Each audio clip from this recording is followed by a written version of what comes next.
안녕하세요. 오늘은 아이가 스스로 하려고 하지 않고 엄마 이거 해도 돼? 이거 어떻게 해야 돼? 엄마가 해주면 안 돼? 나 못해. 혹시 우리 아이가 이런 말을 좀 자주 하나요? 스스로 하려기보다는 엄마랑 아빠 또는 선생님의 도움을 기다리고 작은 일에도 결정을 잘 못 내리는 이런 모습이 자주 보여서 혹시 고민이 되시나요? 괜히 혼자 좀 해 라고 짜증을 내서 좀 혼자 하길 바랬다가도 너무 답답해서 결국 엄마가 다 해주는 경험, 이런 거 한 번쯤 다 해보셨을 것입니다. 부모님 입장에서 아이가 스스로 성장하길 바라면서도 막상 현실이 딱 되었을 때는 어떻게 도와줘야 할지 몰라서 우리가 그냥 대신 해주게 되는 경우도 대단히 많다고 생각이 들어요. 그래서 제가 지금 오늘 이 영상에 그런 아이들을 위해서 자율성을 키워주고, 의외로 이 자율성을 키워주는 일이 굉장히 간단하면서 정말 누구나 쉽게 할 수 있다는 것을 알게 되실 거예요. 제가 이거는 직접 경험했던 것과 전문가의 조언을 바탕으로 아이 스스로 해낼 수 있다는 자신감을 심어줄 수 있는 실질적인 대화법부터 일상 속의 작은 훈련법까지 다 알려드릴게요. 영상을 다 끝까지 보시고 나면 아마 아이에게 어떤 말을 걸어야 할지, 어떤 태도를 보여줘야 할지 명확하게 감을 잡으실 수 있을 거라고 생각이 듭니다. 그러면 이제 시작해 볼게요. 자율성이 부족한 아이들은요, 종종 자신의 의견이나 결정을 표현하는데 꽤 어려움을 겪습니다. 아이에게 스스로 선택하고 그에 따른 책임을 지게 하는 것은 자율성과 자존감을 키우는데 아주 중요한 역할을 하거든요. 그런데 많은 부모님들이 이 부분에서 어려움을 겪으세요. 아이가 어디까지 선택을 하게 해야 할지, 그리고 이런 본인이 스스로 선택해서 나오는 결과들이 굉장히 염려가 되기 때문에 대신 판단해 주시는 경우가 많습니다. 만약 어젯밤 숙제를 하지 않고 잠든 아이가 아침 일찍 일어나서 숙제를 한다면 아이가 숙제를 하고 있구나 이렇게 생각하시면 돼요. 아이의 이런 선택으로 아침밥을 거르거나 세수를 대충 하더라도 부모는 과도한 간섭을 피하는 것이 좋습니다. 중요한 것은 아이가 스스로 선택하고 결과를 경험하는 것이고, 이를 통해서 자립심이나 책임감을 기를 수 있거든요. 처음에는요, 아이가 선택할 때 되게 어려움을 겪을 수 있어요. 하지만 이런 경험들을 통해서 아이가 책임감도 길러지고, 그러면 차차차차 부모가 결정해주지 않아도 부모에 가까운 생각을 하면서, 부모와 비슷한 생각을 하면서 자기가 어떤 결정을 주도해 나갈 수 있습니다.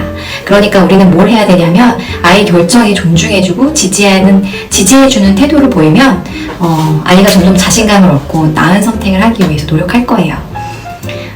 이런 부모의 시선이나 이런 기다림은요, 아이들한테 자존감은 물론 자신감까지 키워주게 됩니다. 아이를 자율성을 키워줄 때요, 크게 세 가지 법칙을 하나 알려드릴게요. 첫 번째는요, 해줄게 대신 지켜볼게 라고 말해주세요. 아이가 스스로 무언가를 하려고 할 때 오래 걸리거나 서툴더라도 기다려주세요. 엄마가 옆에 있으니까 지켜봐 줄게. 스스로 해봐. 아이는 안전하다고 생각해서 천천히 시도하게 됩니다. 그리고 아이가요, 놀이터에 가서요, 시소나 처음에 그네 타기 같은 거 어려워서 이렇게 쭈삣쭈삣 될 수 있어요. 탈까? 말까? 이렇게. 이때요, 좀 기다려주시고, 한번 타보라고, 실패해도 잘못해도 괜찮아, 한번 해봐, 이렇게 해서 시도하는 것만으로도 너무 멋진 일이라는 거를 알려주시면 점점 실패에 대한 두려움이 줄어들면서 불안도가 낮아지면서 자율성이 늘어납니다. 그리고 작은 선택의 기회를 자주자주 주세요. 예를 들면 간식으로 우리 사과 먹을까 배 먹을까 이렇게 넌 뭐 먹고 싶어 이렇게 선택권을 하나씩 주시면 아이가 이렇게 사소한 선택을 스스로 하면서 스스로 내린 결정을 존중받고 있다는 경험을 통해서 점차 자신의 스스로 판단하는 일이 즐거워지고 자신을 믿는 이 자신감이 훨씬 더 높아집니다. 그렇다고 이런 것들이 한 번에 쑥 배워지나요? 그렇지 않죠. 아이가 선택하고 책임지게 하는 것은 아이의 자존감을 존중하면서 자립심을 키워주는 아주 중요한 일이지만 무엇이든지 일을 성취하는 데에는 인내와 반복이 필요합니다. 아이가 경험이 부족해서 선택할 때 엄마 아빠 이거 뭐부터 해요? 수학부터 해요? 영어부터 해요? 뭐부터 먼저 해요? 이렇게 자꾸 선택을 묻는다면 이렇게 말해주세요. 너는 어떤 과목을 먼저 하고 싶니? 내가 선택하고 그 이유를 말해줄래? 이렇게 하시면 돼요. 저희는 그림 주제를 선택할 때도요, 이렇게 비슷하게 아이들한테 많이 권유해요. 너는 어떤 선택을 하고 싶어? 어떤 주제를 선택하고 싶어? 이렇게 해서 주제를 여러 가지 한 10개 정도를 두고 그 달에 자기가 선택해서 그릴 수 있는 환경을 조성합니다. 이러면 아이들이 스스로 선택을 믿고 스스로 그림을 그리면서 자존감도 높아지고요. 자기 결정에 대한 어떤 그 기쁨도 그림 속에 많이 담겨서 나옵니다. 일상에서 그리고 실천이 가능한 훈련법도 좀 몇 가지 알려드릴게요. 일단 아이한테 심부름 대장을 임명하세요. 아이가 스스로 할 수 있는 작은 심부름을 맡겨보시는 거예요.